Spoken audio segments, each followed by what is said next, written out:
Hallucinations இத பத்தி நெறைய தமிழ் படங்கள் கூட வந்திருக்கு. தேவையில்லாத உருவங்கள் கண்ணுக்கு தெரியிற மாரி, தேவையில்லாத ஸ்மெல்ஸ் நம்மளுக்கு அதாவது ஒரு வாசனை வருது, கொலுசு சத்தம் கேட்குது, இல்ல ஒரு உருவம் தெரியுது. இந்த மாதிரியான விஷயங்கள் சொல்றாங்கல்ல. அதிகப்படியான சந்தேகம். இவன நம்பலாமா? வேணாவா? இவன் நம்மளுக்கு எதிரியா தான் இருப்பான். இவன் நம்மளுக்கு துரோகம் தான் செய்வான். இங்க இருக்கிறவங்க எல்லாருமே கெட்டவங்க. நம்மள அழிக்கத்தான் பார்க்குறாங்கன்னு சொல்லிட்டு, ஒரு விதமான தேவையற்ற நம்பிக்கைகள இவங்களே வளர்த்துக்குவாங்க. பாலுணர்வு கூடும்போதும், குறையும் போதும் ஏற்படக்கூடிய பிரச்சனைகள். குறையறதுனால எந்த மாதிரி மனச்சிதைவு இந்த நோய்கள் ஏற்படுது? கூடும்போது மனதுல எப்பேற்பட்ட மாற்றங்கள் ஏற்படுது? அது சமுதாயத்துல என்ன மாதிரியான விளைவுகளை ஏற்படுத்துது? அப்படின்றது ஃபுல்லாத்தையும் இந்த பாலியல் சார்ந்த பிரிவுல வந்து அவர் குடுத்திருக்கிறாரு.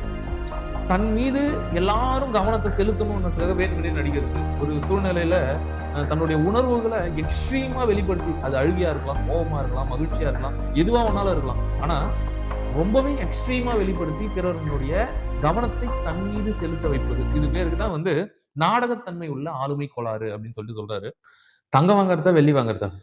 எக்கச்சக்கமா ரேட் ஏறிட்டே போகுது. எதுல தான் நம்ம முதலீடு பண்ணுறது? ஒண்ணுமே புரிய மாட்டேங்குது. ஒவ்வொருத்தரும் ஒவ்வொரு ஐடியா சொல்லி குழப்புறாங்கல்ல. உண்மையிலே ரொம்ப குழப்பம் தாங்க.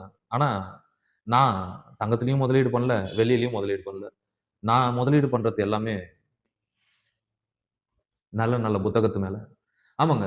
பொருள் இல்லாருக்கு இவ்வுலகு இல்லை. அருள் இல்லாருக்கு அவ்வுலகு இல்லை. இதுல கொஞ்சம், அதுல கொஞ்சம். எல்லாமே இருக்கணும் இல்லைங்களா? அதனால நானு பெரும்பாலும் அதிகமா முதலீடு பண்ணறது, இந்த மாரி நல்ல நல்ல புத்தகத்தின் மேல தான். நீங்களும் புத்தகத்தின் மேல முதலீடு பண்ணி பாருங்க. நிச்சயமா அது உங்களுக்கு நல்ல லாபத்த தரும். அப்படின்னு சொல்லிட்டு, இன்றைய நிகழ்ச்சியில நாம அறிமுகப்படுத்தப் போற புத்தகம் என்ன அப்படின்னு பார்த்தீங்கன்னாக்கா, முனைவர் தா. கண்ணன் அவர்கள் எழுதியிருக்கக்கூடிய மனநலம் அப்படின்ற ஒரு சைக்காலஜி புக்க தான் இன்னைக்கு நம்ம அறிமுகப்படுத்தப் போறோம்.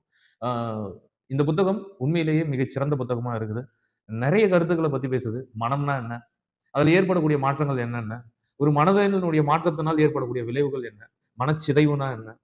பர்சனாலிட்டி டிஸார்டர்னா என்ன? ஹாலுசினேஷன்ஸ்லாம் ஏன் வருது? கற்பனையான உருவங்கள் எல்லாம் எப்படி தோன்றுது? இல்ல எல்லாத்துலயும் ஒரு தெளிவு இல்லாம இருக்கிறது. இல்ல இந்த சொசைட்டில இருந்து தன்னையே ஒதுக்கி வச்சுக்கிறது. ஒரு தாழ்வு மனப்பான்மைக்கு போறது. இல்லன்னா ஒரு நான் தான் எல்லாமே அப்படின்ற ஒரு கர்வமான ஈகோ ஸ்டேட்க்கு போறது. இந்த மாதிரி எக்கச்சக்கமான விஷயங்கள பத்தி இந்த புத்தகம் வந்து நம்ம கூட அலசி ஆராயுது. கூடவே இந்த பாலியல் சார்ந்த பிரச்சனைகள் ஏற்படுத்துனாலயும், அது எப்படி நம்மள வந்து மனரீதியா பாதிப்படைய செய்யுது? இந்த செக்சுவல் டிஸார்டர்ஸ்லாம் ஏன் ஏற்படுது? செக்சுவல் அபஸ் ஏன் ஏற்படுது? இந்த மாதிரியான விஷயங்கள் எல்லாத்தையும் இந்த புத்தகத்துல நம்மளுக்கு தெளிவா குடுத்திருக்கிறாரு. சைக்காலஜி அப்படின்னு சொல்ற சொல் எத குறிக்குதுனாக்கா, மனதை பற்றிய ஆய்வு என்ற சொல்ல தான் குறிக்குது. இதுல நம்ம பல நேரங்கள்ல இந்த சைக்கோ அப்படின்ற வார்த்தைய நம்ம பயன்படுத்தியிருப்போம். இருந்தாலும் நம்ம அதனுடைய புரிதல் இல்லாமயே நம்ம அத பயன்படுத்திக்கிட்டு இருக்கிறோம். இந்த புத்தகத்துல இத நீங்க படிக்கும்போது அதை பத்தின கிளியரான ஒரு விளக்கம் உங்களுக்கு கிடைக்கும்.